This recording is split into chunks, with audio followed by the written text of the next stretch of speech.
Hello guys, नमस्कार। आप सभी का स्वागत है हमारे ऑफिशियल यूट्यूब चैनल में। तो आज के इस वीडियो में हम जो है एक नया चैप्टर शुरू करने जा रहे हैं, चैप्टर 6, जो कि हमारा डील करता है offences affecting the human body. और आज के इस वीडियो में हम जो है सेक्शन 100 को समझेंगे, जो कि हमारा बात करता है कल्पेबल होमिसाइड के बारे में। इसका लेजिस्लेटिव इंटेंट क्या है और इलस्ट्रेशन क्या है इसकी, वो भी समझेंगे हम सारी की सारी। और एक्सप्लेनेशन भी इस वीडियो में हम जो है कवर करेंगे। तो वीडियो में एंड तक जरूर बने रहिएगा ताकि आपके जितने भी डाउट्स हैं इसके रिगार्डिंग वो क्लियर हो सकें।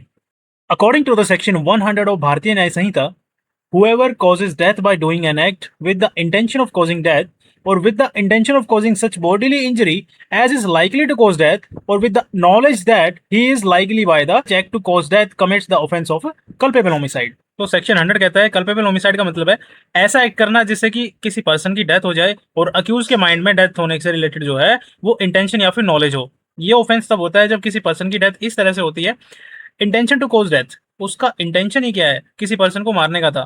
Second, intention to cause bodily injury likely to cause death, उसका इंटेंशन जो है ऐसी सीरियस बॉडीली इंजरी करने का था जिससे जो है उसकी लाइकली टू बी डेथ, यानी कि उससे जिस इंजरी से उस पर्सन की जो है वो डेथ हो सके। Third, knowledge. नॉलेज का मतलब यहाँ पर ये है कि उसे जो है पता था, यानी उसके जो है नॉलेज थी उसके बारे में, उस एक्ट के बारे में जिससे जो है उस पर्सन की डेथ होने की पॉसिबिलिटी है, फिर भी उसने वो एक्ट जो है जानबूझकर किया।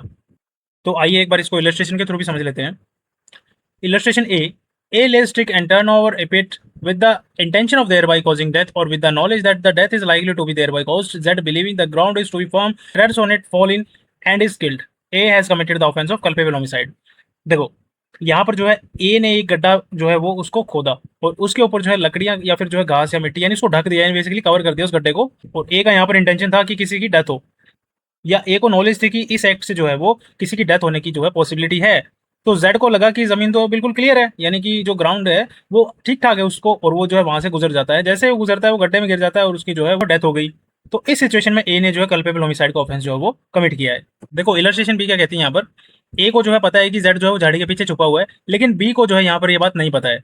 ए का इंटेंशन जेड को मरवाने का है, ठीक है, या ए को नॉलेज है कि उसके एक्ट से जो है जेड की डेथ हो सकती है। ए बी को बुश पर, यानी बुश मतलब झाड़ी, और ए जो है बी को बुश पर फायर करने के लिए इंड्यूस करता है। और बी को जो है ये बात तो पता ही नहीं है कि जो जेड है वो झाड़ी के पीछे है, इसीलिए बी जो है फायर करता है, जिसकी वजह से जेड की जो है वो डेथ हो जाती है। अब लाइबिलिटी यहाँ पर किसकी होगी? बी को जो है जेड के बुश के पीछे होने की यहाँ पर ना तो कोई नॉलेज थी, उसको पता ही नहीं था, इसीलिए जो है यहाँ पर इसके अकॉर्डिंग बी में B guilty of no offence. और ए को जो यहाँ पर पता था कि जेड जो है बुश के पीछे छुपा हुआ है, ए ने जानबूझकर बी को फायर करने के लिए इंड्यूस किया, इसलिए ए ने जो यहाँ पर कल्पेबल होमिसाइड जो है वो कमिट किया है ये ऑफेंस। एक बार इलस्ट्रेशन सी को भी देख लेते हैं, क्या कहती है इलस्ट्रेशन सी। देखो इलस्ट्रेशन सी क्या कहती है। ए एक मुर्गी को मारने और चुराने के इंटेंशन से उस पर गोली चलाता है, लेकिन बी एक झाड़ी के पीछे जो है खड़ा हुआ है, और ए को जो है बिल्कुल पता नहीं है कि जो बी है वो वहां पर खड़ा हुआ है। ए की गोली बी को लग जाती है और बी की जो है वहां पर डेथ हो जाती है। तो इस केस में क्या ए जो है कल्पेबल होमिसाइड का गिल्टी होगा? नहीं, वो यहाँ पर नहीं होगा, क्योंकि ए की जो इंटेंशन थी बी को मारने की थी ही नहीं। ए को यहाँ पर जो है नॉलेज भी नहीं थी कि उसके एक्ट से बी की डेथ जो है वो हो सकती है, और ए का इंटेंशन सिर्फ जो है उस मुर्गी को मारने और चुराने का था यहाँ पर। तो यहाँ पर ए जो है कल्पेबल होमिसाइड का गिल्टी यहाँ पर नहीं होगा। आइए इसकी एक्सप्लेनेशन भी समझते हैं। एक्सप्लेनेशन वन कहती है, a person who causes bodily injury to another who is laboring under a disorder, disease or bodily infirmity and thereby ulcerates the death of that other shall be deemed to have caused his death। Explanation one यहाँ पर साफ साफ कहती है, अगर किसी person को पहले से ही कोई डिसीज है, कोई डिसऑर्डर है या फिर बॉडीली वीकनेस यानी इन्फर्मिटी है, और कोई दूसरा पर्सन उसको बॉडीली इंजरी पहुंचाता है जिसके रिजल्ट में उसकी डेथ जल्दी हो सकती है, तो यहाँ पर माना जाएगा कि इंजरी पहुंचाने वाले पर्सन ने उसकी डेथ जो है वो कॉज की है। अब आते हैं एक्सप्लेनेशन टू पर। Where death is caused by bodily injury, the person who causes such bodily injury shall be deemed to have caused the death, although by resorting to proper remedies and skillful treatment, the death might have been prevented। Explanation two का कहना यहाँ पर यह है, अगर किसी person को bodily injury दी गई और उस इंजरी की वजह से उसकी डेथ हो जाती है, तो जिस पर्सन ने इंजरी कॉज की है तो यहाँ पर जो है उसी को डेथ कॉज करने वाला माना जाएगा।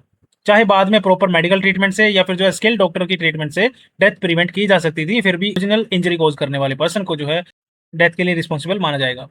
अब आते हैं एक्सप्लेनेशन थ्री पर।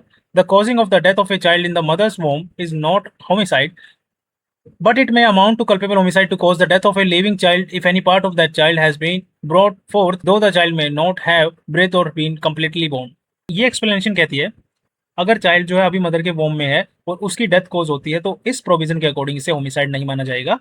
अगर उस मदर की जो है डिलीवरी स्टार्ट हो चुकी है और चाइल्ड का कोई भी पार्ट मदर के वोम से बाहर आ गया है, तो सिचुएशन यहाँ पर डिफरेंट होगी। अगर उस लिविंग चाइल्ड की डेथ कोज की जाती है तो कल्पेबल होमिसाइड यहाँ पर वो होगा। लेकिन इंपॉर्टेंट बात यहाँ पर ये है कि चाइल्ड का जो है सांस लेना या फिर जो कंप्लीटली बोर्न होना यहाँ पर जरूरी नहीं है। तो ये था हमारा सेक्शन 100 कल्पेबल होमिसाइड।